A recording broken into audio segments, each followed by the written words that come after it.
Soft ആയിട്ടുള്ള cotton ഫാബ്രിക്കിൽ printed ആയിട്ട് വരുന്ന സൽവാർ സെറ്റിൻ്റെ കളക്ഷനാണ് നമ്മൾ ഇന്നത്തെ ഈ വീഡിയോയിൽ കാണുന്നത്. അത് നമുക്ക് നല്ലൊരു അഫോർഡബിൾ റേറ്റിലാണ് ഈ സെറ്റ്സ് ഒക്കെ വന്നേക്കുന്നത്. ഇങ്ങനെയാണ് ഇതിൻ്റെ ഒരു പാറ്റേൺ വരുന്നത്. നമുക്ക് ഫുള്ളായിട്ടും ഇങ്ങനെ ഒരു ബേസ് കളർ നല്ലൊരു ഡാർക്ക് മെറൂൺ ഷെയ്ഡ് വന്നിട്ട് അതിൽ ഫുള്ളായിട്ടും ഇങ്ങനെ പ്രിൻ്റാണ് വരുന്നത്. പിന്നെ നമുക്ക് ബേസ് കളർ ഒരു ബേസ് ഷെയ്ഡ് ലൈറ്റ് കളറിലാണ് ബേസ് ഷെയ്ഡ്. അങ്ങനെ രണ്ട് ഡിസൈനാണ് വന്നേക്കുന്നത്. ഇതിൽ ഫുള്ളായിട്ട് ഈ ഒരു പ്രിൻറ്റും കോട്ടാപ്പട്ടി ലേസും കൊടുത്തിട്ട് നമുക്ക് ബോട്ടോ ദുപ്പട്ടയും പ്രിൻ്റഡ് ആയിട്ട് തന്നെ വരും. അതിന് സൈഡിലും ലേസും നമുക്ക് ഡെയിലി യൂസിന് പറ്റിയ നല്ലൊരു സൽവാർ സെറ്റാണ്. ഫസ്റ്റ് പ്രിൻറ്റ് ഇങ്ങനെയാണ് ഈ ഒരു പ്രിൻറ്റ് വന്നേക്കുന്നത്. പിന്നെ നമുക്ക് വരുമ്പോൾ ഇതുണ്ട് ഫുള്ളായിട്ട് ഇങ്ങനെ ലൈൻസ് പോലെ ഫ്ലോറൽ പ്രിൻറ്റ് വരുന്നുണ്ട്. നെക്സ്റ്റ് ഡിസൈന് ഇതാണ് വന്നേക്കുന്നത്. പിന്നെ നമുക്കൊരു ലോട്ടസിൻ്റെ ആ ഒരു ഫ്ലവർ ഡിസൈനിലൊരു പ്രിൻറ്റ് വരുന്നുണ്ട്. പിന്നെ ഞാൻ നേരത്തെ കാണിച്ച പോലെ ഇങ്ങനെ ഒരു പ്രിൻറ്റാണ് നമുക്ക് വന്നേക്കുന്നത്. അതിൽ നമുക്ക് ദുപ്പട്ട നേരെ കോൺട്രാസ്റ്റ് ആയിട്ട് വരും. സെയിം തന്നെ നമുക്ക് ഈ ഒരു പ്രിൻറ്റിലും കൂടെ അവൈലബിൾ ആയിട്ടുണ്ട്. അപ്പോൾ ഇത്രയും സൽവാർ സെറ്റിൻ്റെ കളക്ഷൻ നമുക്ക് ഓരോന്നായിട്ട് കണ്ടുവെക്കാം.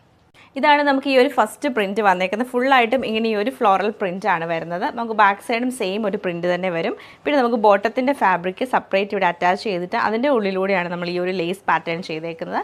ബാക്ക് സൈഡും സെയിം ഈ ഒരു ഡിസൈൻ തന്നെ വന്നാണ് ഹൈലൈറ്റ് ചെയ്തേക്കുന്നത്. അതുപോലെ സൈഡിൽ നമ്മൾ സാധാരണ കോട്ടണിലൊക്കെ കാണുന്ന പോലെ സൈഡിൽ ചെറിയൊരു ബോർഡറും വരുന്നുണ്ട്. ഇതാണ് ടോപ്പിൻ്റെ പാറ്റേൺ. 2.5 മീറ്റർ നമുക്ക് ലെങ്ത്ത് വരുന്നുണ്ട് ടോപ്പിന്. ദുപ്പട്ട വരുമ്പോൾ നല്ല സോഫ്റ്റ് ആയിട്ടുള്ള കോട്ടൺ ദുപ്പട്ടയാണ്. നല്ല നീളവും വീതിയുള്ള ദുപ്പട്ട. എൻഡിൽ കുറച്ച് വലിയ പ്രിൻ്റാണ് കൊടുത്തേക്കുന്നത്.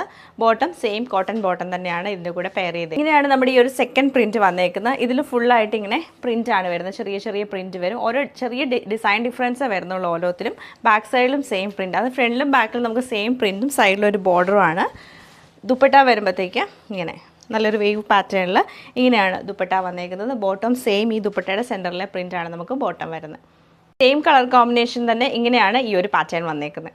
ഇതും നമുക്ക് ബേസ് കളർ ഡാർക്ക് ഒരു മെറൂൺ വന്നിട്ട് ഫുള്ളായിട്ട് ഫ്ലോറൽ പ്രിൻറ്റ് ചെയ്തേക്കാണ്. ബോട്ടവും ദുപ്പട്ടയും സെയിം ഒരു പ്രിൻറ്റ് തന്നെയാണ് വരുന്നത്. അതിൽ നമുക്ക് ബേസ് കളർ കുറച്ചുകൂടി ഡിഫറെൻ്റ് ആയിട്ട് വരും. അതിൽ മെറൂണും ലൈറ്റ് ഒരു ഗ്രേ കളറുള്ള പ്രിൻ്റാണ് ഫുള്ളായിട്ടും ചെയ്തേക്കുന്നത്. അതുപോലെ തന്നെ നമുക്ക് ബോട്ടത്തിൻ്റെ സെയിം ആ ഒരു കളറിലാണ് ഈ ഒരു യോക്ക് പാച്ച് ചെയ്തിട്ട് ലേസും കൊടുത്തേക്കുന്നത്. സൈഡിൽ നല്ലൊരു ഡാർക്ക് മെറൂൺ കളറുള്ള ബോർഡർ വരുന്നുണ്ട്. ഇതാണ് ടോപ്പിൻ്റെ പാറ്റേൺ. നല്ല സോഫ്റ്റ് ആയിട്ടുള്ള ഫാബ്രിക്കാണ്. ദുപ്പട്ടയാണെങ്കിൽ നല്ല സോഫ്റ്റ് ആയിട്ട് ഒതുങ്ങി കിടക്കുന്ന ടൈപ്പ് ദുപ്പട്ട. ഇങ്ങനെയാണ് ദുപ്പട്ടയുടെ പാറ്റേൺ വരുന്നത്. ബോട്ടം പ്രിൻ്റഡ് ആയിട്ടുള്ള കോട്ടൺ ബോട്ടമാണ് പെയർ ചെയ്തേക്കുന്നത്. സെയിം കളർ കോമ്പിനേഷൻ തന്നെ ഇങ്ങനെയാണ് നമ്മുടെ ഈ ഒരു ലാസ്റ്റ് പ്രിൻറ്റ് വന്നേക്കുന്നത്.